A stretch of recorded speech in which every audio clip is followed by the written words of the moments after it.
Good morning. I just wanted to touch base with you about the annotated bibliography. So last week we participated in the drafting of the annotated bibliography. I wanted to give you a chance to kind of get your feet wet. Drafts are not going to be perfect by any means. They are a first step in the process. We will only do drafting on this first annotated bibliography because once you do this assignment, you should get the hang of it and you'll be fine for the last one for the term paper. This is the annotated bibliography for the brief paper. So I have looked at all the peer reviews and I have assigned grades. There are a couple of you that your person didn't review yours or the person submitted the wrong thing.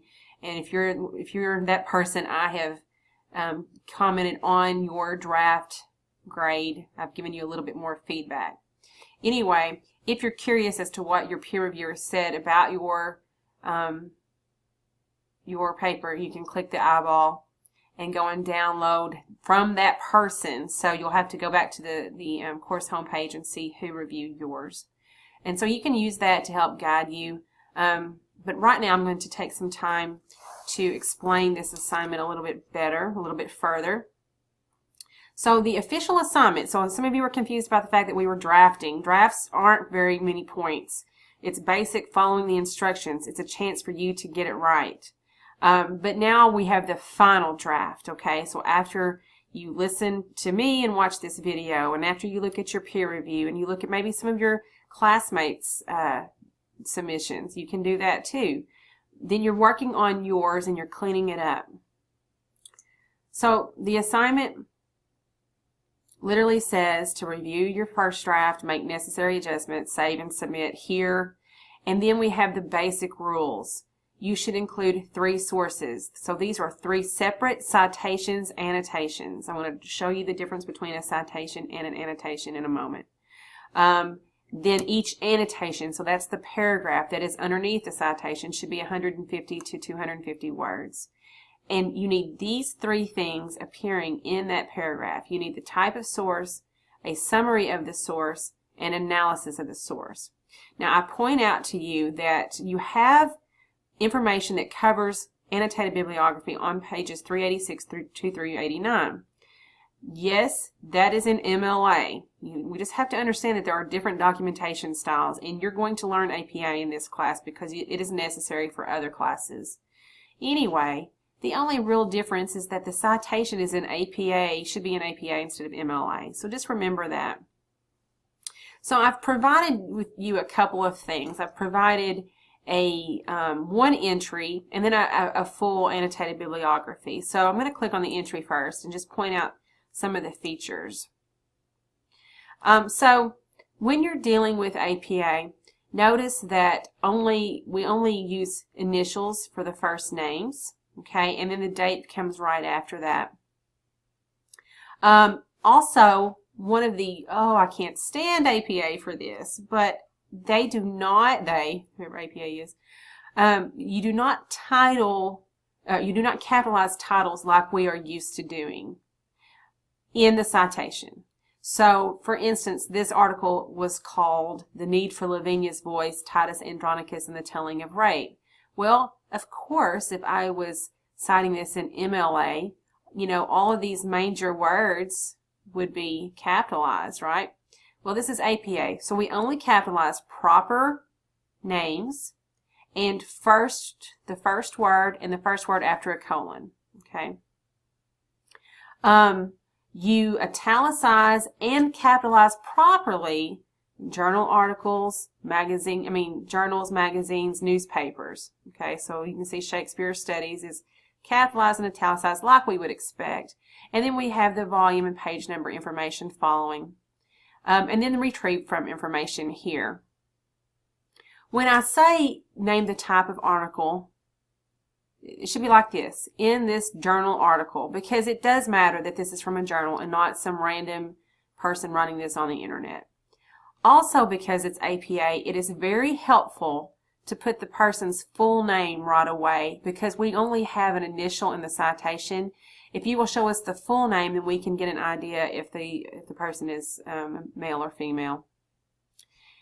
And then you want to stay entirely in summary for the most part of this paragraph.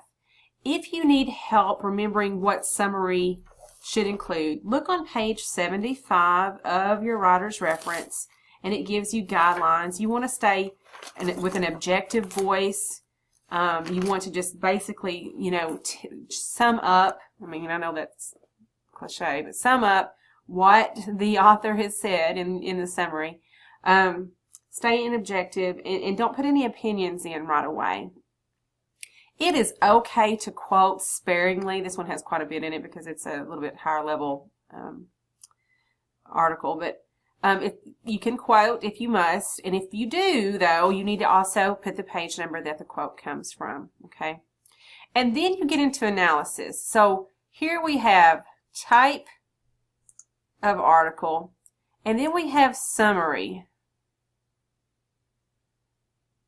Okay, I believe it stops about right there. Okay, and then the last part will be analysis. While this article does not exactly align with my thesis that Shakespeare intentionally gave these silenced women a voice, it does supply another method in which a Philomela character uses her voice even though efforts had been made to silence her. It also highlights the importance of the rape victim perspective in prosecuting the crime during the 16th century, a real need and semi-empowerment of women at the time. So that's my analysis here of this particular article, and that is how your annotation should look. You should have a clear identification of the type. You should have a good chunk of it being summary, and then transition into analysis. Notice here that we have the first line is clearly on the left margin. You can set hanging indent by highlighting your whole citation, and right here where it says special, you click hanging and you put 0.5, okay, and that's how you get that. And then this is 1-inch margin, left margin, page layout. You can indent here if you want. You can tab over. It is up to you. That is something that is just specific to whatever your tastes are. Right, so there's one entry. That is a whole entry. We have citation and annotation. I also gave you a full annotated bibliography. And now this is a student's version, and it's not perfect. I went in and actually cleaned it up a little bit, in a little. It's still a little bit messy. But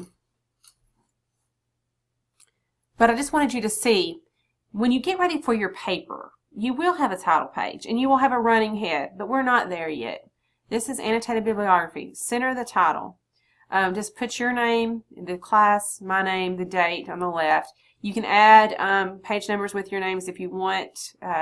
APA generally just has page number without the name.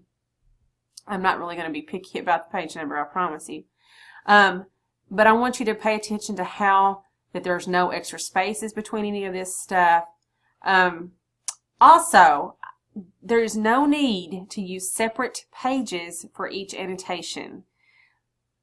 The only time you need to watch it is that you don't ever want to split a citation.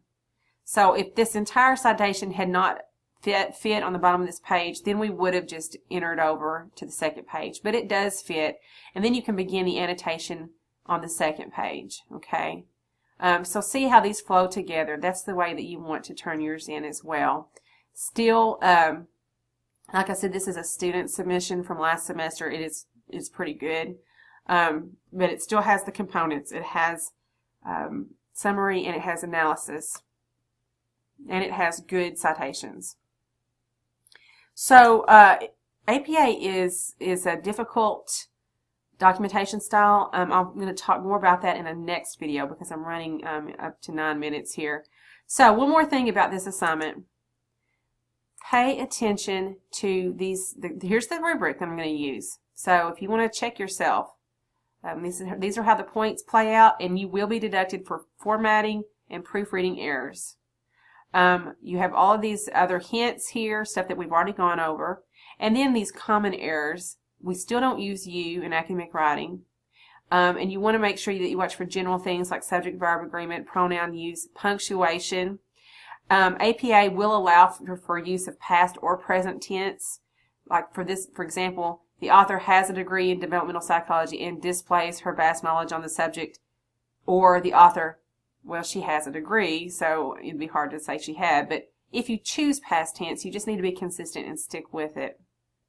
Your book does cover signal phrases as well when talking about APA formatting.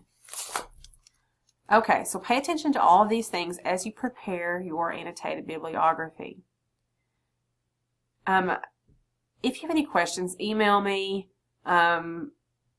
But read the instructions, read all the materials, and anytime, let me say this, anytime you have additional resources linked to an assignment, please look at those, because I can't see you guys face to face. I don't have you in the classroom, and it's through these linked resources that I get the information to you.